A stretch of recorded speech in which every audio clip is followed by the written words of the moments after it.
ravie de vous retrouver et je reçois François Durper, qui est l'auteur de La Présidente, une BD que vous avez déjà entendu parler, parce qu'il y a énormément de ventes, on va en reparler ensemble. Et donc voilà, donc bienvenue à la Ruche Média TV pour une petite interview selfie pour le tome 2. Donc je suis assez contente de vous retrouver parce que pour le coup on est vraiment dans une actualité chaude. Voilà. Le tome 2, on a le sentiment qu'on va tous venir vous voir pour voir ce qui va se passer dans nos vies, tellement que vous avez raison. C'est-à-dire que dans le tome 1, on voyait Marine, qui risquait de... Marion, je pensais, j'ai une espèce de lapsus, Marine, qui risquait peut-être de gagner l'élection, et ça se figure aux États-Unis. Et dans le tome 2, donc la suite, on voit les dessins de Farid Boudjelal qui sont des passages extrêmement bien réalisés. On voit Trump.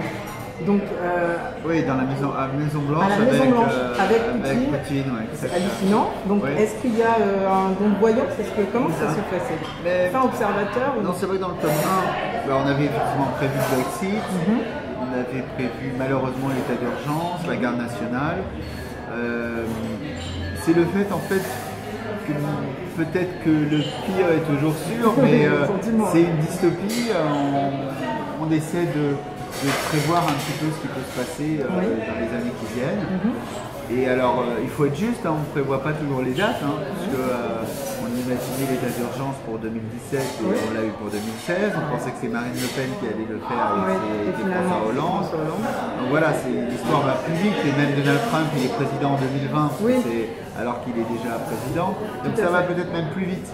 Et on peut se dire même que pour Marine Le Pen, il y a un effet Trump pour elle, sans doute, comme il y a eu un effet Brexit pour Donald Trump. Donc il y a une sorte de poussée du nationalisme.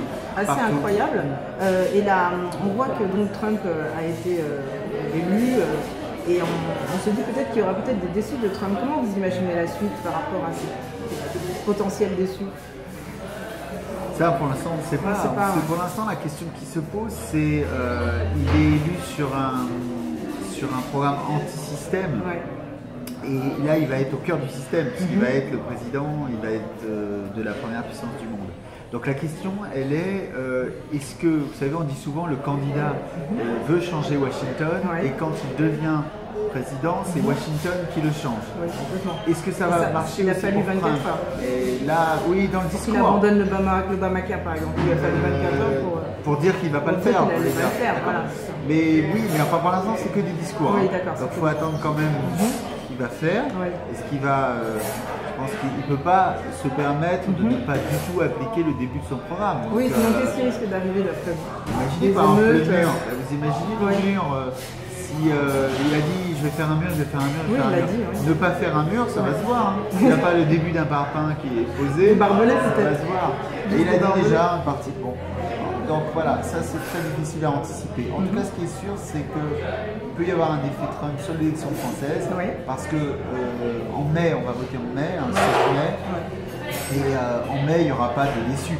On ne pourra pas dire Trump c'est une catastrophe, etc. En fait, il n'y a pas assez de temps. Non, il n'y aura pas assez de recul. On est un peu dans la course, nous on est juste derrière.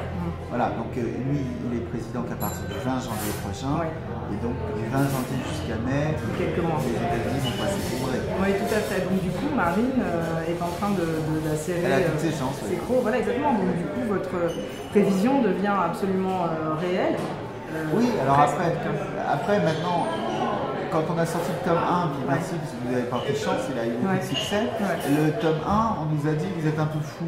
Maintenant, les gens nous disent ce ne sera pas pour 2017, ce sera pour 2022, mais ça change juste le prénom de la Marine. Ça ne sera peut-être pas la Marine, ça sera peut-être la Marion. Mais en tout cas, la réalité, c'est qu'il y a une poussée forte de nationalisme dans toutes les sociétés européennes et nord-américaines. C'est une réaction à la globalisation. Oui, voilà, ça s'explique comme ça. C'est une réaction à la globalisation. Globalisation, j'allais dire dans tous les sens du terme. C'est-à-dire qu'on voit bien le discours de Trump, c'est un mur contre les produits chinois, un mur sécuritaire contre les musulmans, un mur identitaire contre les Mexicains. Donc c'est quand même la politique du mur. La séparation. Alors, faut pas seulement. Alors, on ne va pas non plus caricaturer et dire que c'est, comme dit Marine Le Pen, ne nous faites pas passer, on ne veut pas la Corée du Nord. Mais qui est dommage, c'est que de l'autre côté, il n'y ait pas un discours offensif pour dire en quoi le fait que le monde soit devenu un village peut fournir des opportunités.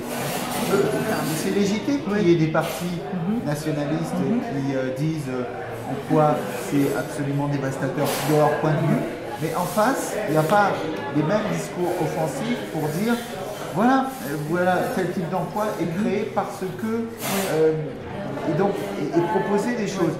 Le discours a été assez pauvre d'Hillary Clinton.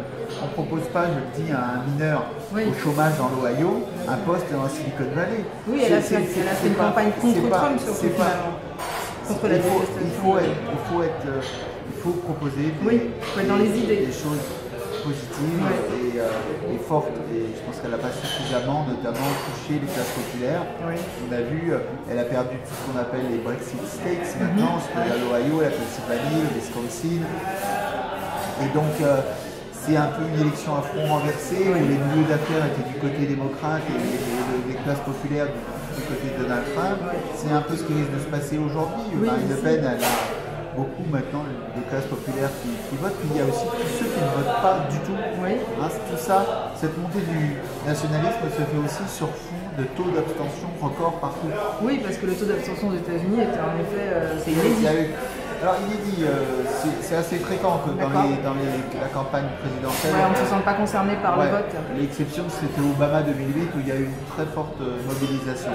Mais là, il y a eu 54% seulement de gens qui se sont déplacés. C'est très peu. C'est très peu. C'est très peu. Donc on imagine, si on calque un petit peu ce qui se passe aux États-Unis, ça arrive souvent. On est 10 ans, 8 ans après, on fait ce qui se passe aux États-Unis. Donc quelque part, c'est la même chose. C'est-à-dire que, effectivement, Marine Le Pen peut ne pas gagner de manière habituelle, c'est-à-dire en remportant 18 millions de voix.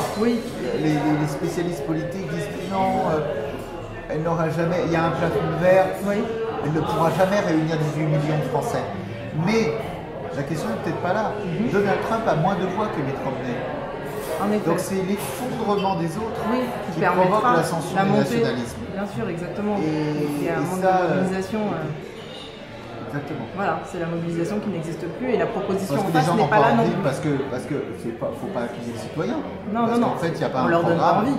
Voilà. On leur donne pas envie. Peut-être que la proposition de Macron de faire partie de l'aventure va ouvrir à une jeunesse, à quelque chose de différent. Je sais pas, mais si le fait, c'est juste de dire, après moi je ne fais pas de bashing contre les politiques, c'est pas ça, je dis simplement que c'est juste, j'ai 37 ans, je suis jeune, c'est nouveau, c'est un peu juste, ça va être un peu juste. Oui, je comprends très bien.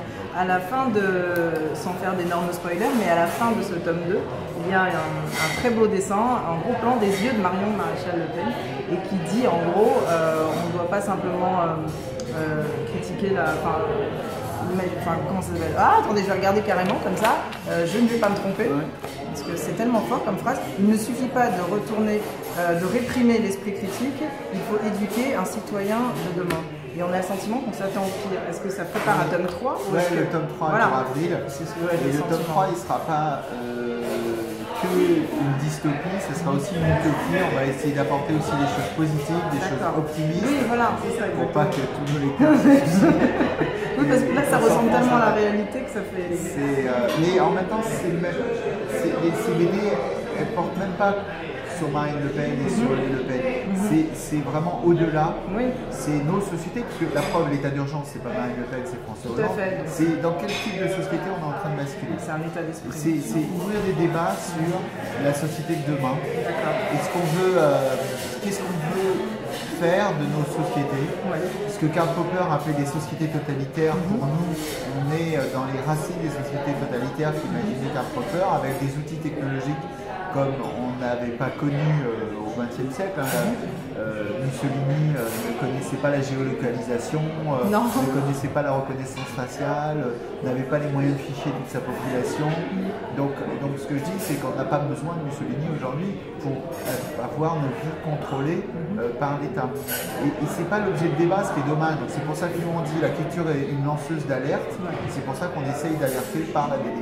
D'accord, oui, ça touche. D'ailleurs, ça a été vendu à 125 000 exemplaires de tome 1. Donc il y a une appétence appétence pour cet art, en tout cas de la BD. On comprend mieux, c'est plus ouvert à tout le monde, finalement, c'est accessible plus facilement. Oui, en fait, moi au départ, je voulais faire un essai ouais. et politique, et puis après, on m'a convaincu vraiment ce que j'avais expliqué, de faire une BD. Et c'est vrai qu'on a touché un public beaucoup plus large, jeune aussi. Voilà, un public plus jeune, un public qui n'est pas forcément nécessairement intéressé par la politique au départ, et qui est venu, et je pense que le tome 2, il y a encore plus d'histoire, donc il est peut-être encore plus facile, il y a plus de personnages, plus d'histoire, plus de lieux aussi. Voilà, le scénario est peut-être qu'il y a plus de suspense, donc, mais je ne pouvais pas dans le tome 1 mettre beaucoup d'histoire parce que la force déjà de l'idée Marine Le Pen à l'Élysée, c'était déjà suffisamment imposant, il ne fallait pas en rajouter. Rien que ça, on vous a dit que vous étiez fou, alors si en plus vous racontiez de la romance autour. Donc là, c'est vrai qu'il y a plus de scénarios, donc je pense que ça peut aussi attirer ce type de public, un public très large. Et nous, on a été très surpris de voir même des ados qui ne votaient pas, qui ont adoré la BD, et on est fiers de ça avec Angela. Je comprends très bien, d'ailleurs maintenant on réclame un tome 3, donc vous n'avez pas le choix, vous êtes obligé, c'est prévu pour le mois d'avril. C'est prévu pour le mois d'avril, ce qui veut dire que là, il faut que j'y retourne quasiment, tout à fait. parce que j'écris, j'envoie à Farid dessine planche par planche. Oui, ça sera avant l'élection. Oui, ça sera avant l'élection. Ça sera juste avant l'élection. Juste avant, d'accord. On espère de pouvoir le sortir en avril. En fait. Bon, très bien. On va se retrouver, on va se revoir en avril. Voilà, ça porte bonheur. Oui, une autre interview selfie. Et je vous remercie beaucoup de nous avoir suivis et à très bientôt sur La Ruche Média TV. Au revoir. Au revoir.